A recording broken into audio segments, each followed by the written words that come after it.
To maintain herds or flocks and to obtain work or products from them involves landscape changes. Grazing and browsing changes the landscape in many ways. Simply by walking along accustomed paths, the foot traffic packs the earth. This can be clearly seen on hillsides where small terraces are produced by animals grazing back and forth across the slope.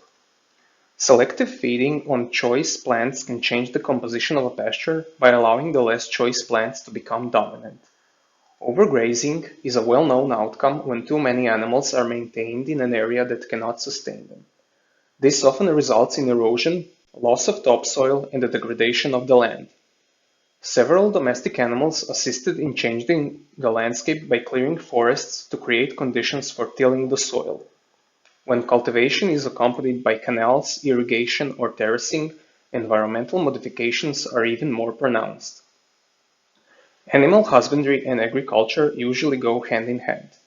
Domestic animals and food crops were taken along with other cultural innovations to new areas where neither the domesticated forms nor their wild ancestors had lived previously.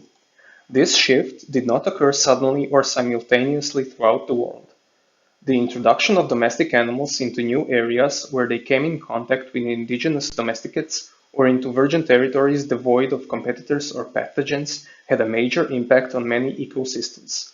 In particular, Australia, the Oceanic Islands, and the Americas were subjected to the introduction of animals originally domesticated in Eurasia and Northern Africa. As human colonists spread, they brought with them dogs, pigs, and fowl. Another consequence of keeping domestic animals and introducing them to new regions is the spread of diseases associated with them. For example, dogs, with a long history of association with humans, share many diseases with people.